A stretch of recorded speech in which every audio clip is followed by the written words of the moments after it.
सीखेंगे लिंग गुणसूत्रों में परिवर्तन के कारण जो रोग उत्पन्न होते हैं, इन सभी के बारे में जानेंगे। दरअसल इसके पूर्व वीडियो में हमने आपको मित्रों बताया था गुणसूत्रों में परिवर्तन के कारण कैसे रोग उत्पन्न होते हैं, और आज की इस वीडियो में हम लोग अगर लिंग गुणसूत्र में परिवर्तन हो जाए तो कैसा रोग उत्पन्न होता है। जैसे कि आप लोग जानते हैं किसी जीन के अंदर, किसी मानव शरीर के अंदर, किसी जीव के अंदर 46 गुणसूत्र होते हैं। जैसे मानव शरीर के अंदर 46 गुणसूत्र होते हैं, अगर नर है तो भी 46, मादा है तो भी 46। अब जरा आप ध्यान दीजिए, इस 46 गुणसूत्र में 44 तो कायिक या दैहिक होते हैं।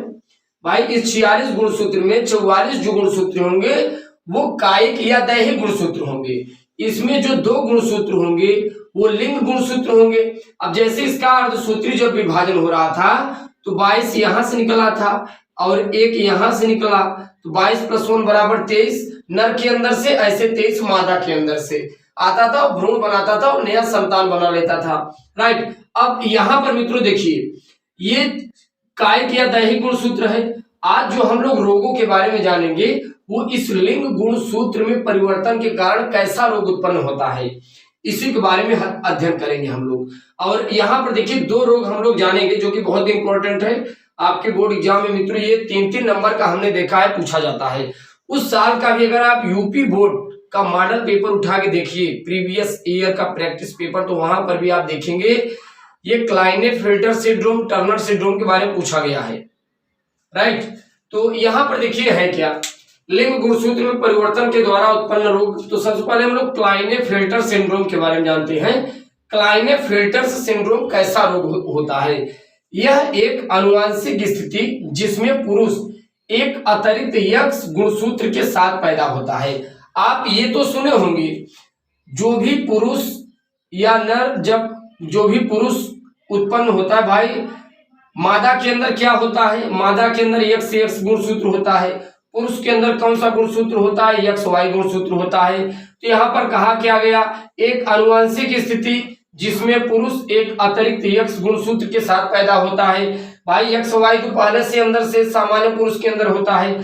अगर एक X गुणसूत्र अतिरिक्त आ गया, राइट, X गुणसूत्र अतिरिक्त आ गया तो उसके साथ साथ एक बीमारी भी उत्पन्न होगी। वो बीमारी होगी क्लाइनेफेल्टर सिंड्रोम। जैसे यहाँ पर देखिए भाई XY तो होता ही है सामान्य पुरुष में, अगर उस व्यक्ति के अंदर, उस पुरुष के अंदर अगर X गुणसूत्र और हो गया उसके अंदर, तो यहाँ पर देखिए इसके अंदर एक एकाधिक गुणसूत्र वाली घटना हो जाएगी। एकाधिक में यानी 46 से 47 हो जाएंगे। 46 से 47 एक गुणसूत्र की वृद्धि हो गई। अगर एक गुणसूत्र की मित्रों अगर वृद्धि हो गई ना, तब जो रोग उत्पन्न होगा उसे हम लोग क्लाइनेफेल्टर सिंड्रोम कहेंगे। और यह किस गुणसूत्र में परिवर्तन कारण ऐसा रोग उत्पन्न होता है? लिंग गुणसूत्र में परिवर्तन के द्वारा। राइट। अब लक्षण देखते हैं जरा। यहाँ पर देखिए जैसे Y गुणसूत्र के कारण क्या होता है? Y गुणसूत्र के कारण पुरुष के समान जो होते शरीर होते हैं। चलिए ठीक है, ये तो ठीक है, पुरुष के समान शरीर तो है। राइट। अब यहाँ पर देखिए जो X गुणसूत्र होता है, X गुणसूत्र के कारण जो अतिरिक्त आता है, हम अतिरिक्त की बात कर रहे हैं, X गुणसूत्र वृषण अल्प विकसित हो जाते हैं। दूसरी बात, जिसमें नर बंध होते हैं। नर बंध मतलब जिसे आप कह सकते हैं नपुंसक।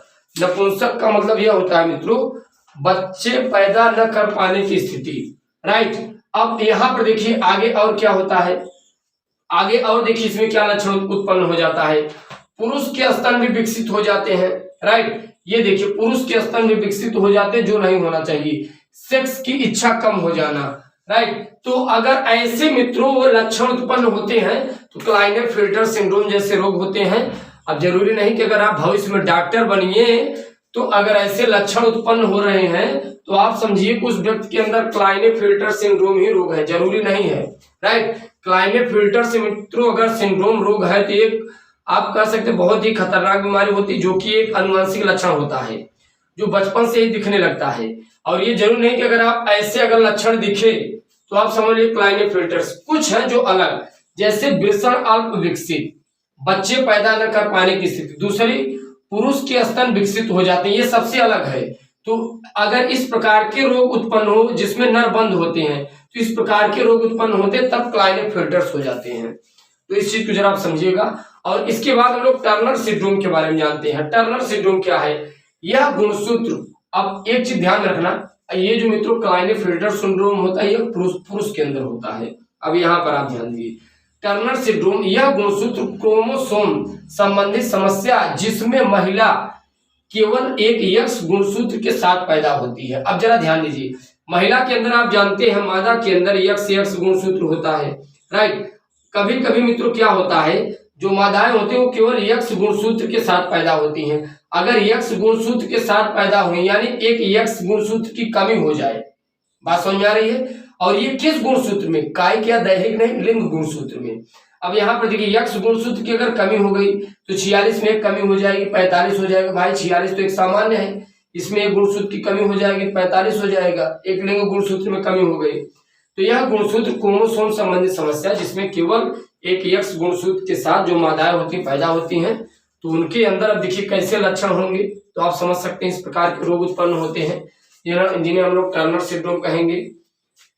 जननांग अल्प विकसित हो जाते हैं, पहली बात जननांग अल्प विकसित। दूसरी बात बांझपन का मतलब है इनके जो अंडजनन होते हैं, अंडजों कोशिकाएं होती हैं वो अल्प विकसित रह जाती हैं, जिससे बच्चे पैदा करने में समर्थ नहीं हो पाती। यौनारंभ में कमी हो जाती है। दूसरी बात जो हृदय विकार जैसे उत्पन्न होते हैं, इस प्रकार के टर्नर जैसे सिंड्रोमों में लक्षण देखने